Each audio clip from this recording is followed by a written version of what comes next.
Avec sa terre rouge et ses allures de décor de western, le lac du Salagou dans l'Hérault est le terrain de jeu d'un sympathique duo.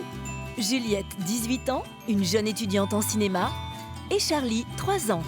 Charlie dessus. Je reste. Ça, c'est le plus spectaculaire. Ouais, le plus compliqué aussi. Pour qu'il tienne et moi aussi. Non, Juliette n'est pas acrobate dans un cirque. Sa prouesse, elle vient du cœur. Donner une nouvelle chance à un animal abandonné. Il vient de la SPA et je l'ai adopté alors qu'il était déjà adulte. Donc on m'avait dit qu'éduquer un chien à l'âge adulte, c'était juste pas possible. Et finalement, ça s'est plutôt bien passé, je crois. Charlie est arrivé au refuge de Montpellier après le décès de son maître. Il y restera 1 an. Quand Juliette l'adopte, le croisé épagnol breton est très agité. Il n'a jamais tellement été fou, mais en extérieur, c'était son instinct qui prenait le dessus. Donc je pouvais, dès que je le lâchais, j'étais sûre de le voir partir à 3 km. Bon, il revenait toujours, mais je pouvais attendre une demi-heure, 3/4 d'heure pour qu'il revienne parce qu'il était parti sur une piste. En 1 an, Charlie est transformé. C'est aujourd'hui un toutou apaisé. Juliette lui a appris une trentaine de tours d'obé rythmé, une discipline ludique d'éducation où la coordination entre le maître et l'animal doit être parfaite.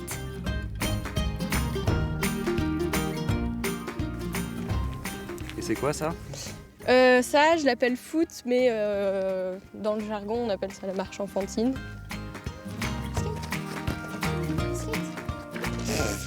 Sarah, une amie de Juliette, partage sa passion des animaux.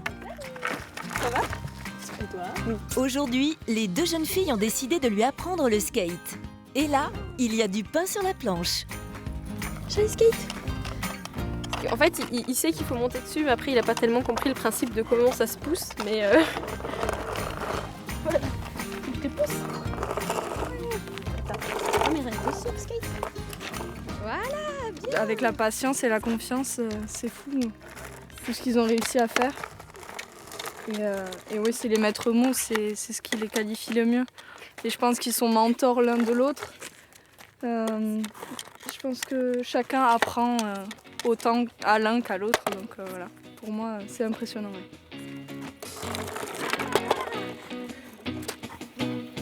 A priori, le skate, c'est pas pour lui. Il préfère l'équitation avec Bouboule, son copain le poney. Qui était pressé aujourd'hui.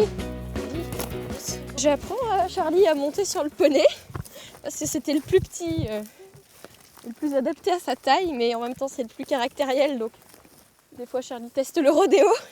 Doucement poney. Juliette a même essayé d'apprendre des tours à Bouboule. Mais il n'en fait qu'à sa tête. Il garde un caractère de Shetland, quoi. Le poney toujours ronchon. Oh là là. Mais c'est une patte à la fois et en même temps il est...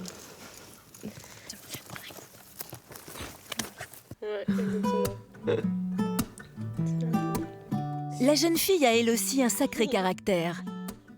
Car il en a fallu pour adopter Charlie. Au départ, ses parents étaient plutôt réticents.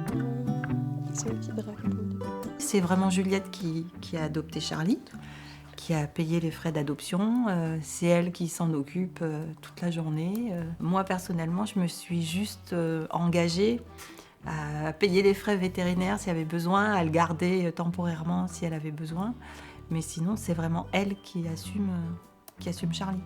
Et c'est vrai que, oui, on est admiratif quand même de ce qu'elle fait avec Charlie. Bah si. si, non, elle est opiniâtre, elle est tenace, elle est patiente avec Charlie lui. aussi. Charlie aussi, ouais. Oh oui, on parle Oui, de on toi parle de aussi. toi. Aujourd'hui, Charlie a un toit.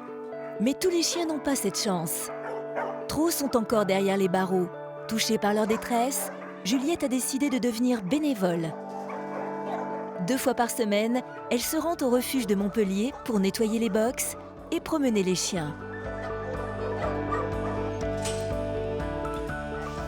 En fait, comme j'ai vu les bénévoles qui s'occupaient des chiens pendant que j'étais venue adopter Charlie, je me suis dit que c'était une bonne idée parce que c'est pas parce qu'on avait un chien chez nous qu'on pouvait pas en donner à d'autres qui attendaient d'avoir leur chez soi justement. Donc adopter Charlie, finalement, ça m'a donné envie d'être bénévole, oui. Viens, chasseur! Ironie de l'histoire, c'est Cécile qui a accueilli Juliette le jour où elle est venue adopter Charlie. Et elle l'admet aujourd'hui, elle a failli lui refuser l'adoption. C'est vrai que j'étais un petit peu hésitante au début. Oui.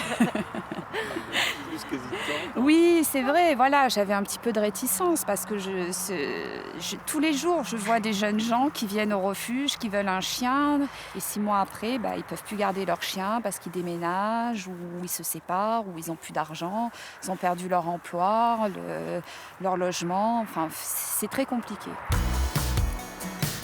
Mais comme avec ses parents, la jeune fille a su convaincre. Elle a mis en place tout ce qu'elle avait dit, tout ce qu'elle souhaitait faire avec Charlie, elle l'a fait. Et même au-delà de nos espérances, si je puis dire.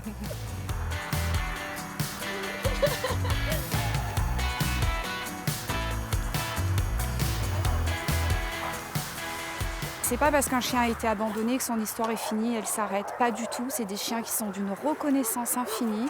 Quand on leur donne une deuxième chance, ils vous le rendent au centuple. Donc il ne faut pas hésiter à les adopter, à leur redonner une chance. Et c'est vraiment des chiens merveilleux. La preuve, Charlie et Juliette. Non mais Charlie! Avec beaucoup de patience et surtout beaucoup d'amour, Juliette démontre que tous les chiens, même abandonnés, ont droit à une seconde chance. Des chiens bien dans leurs pattes et des maîtres responsables, c'est aussi ça, la génération 30 millions d'amis.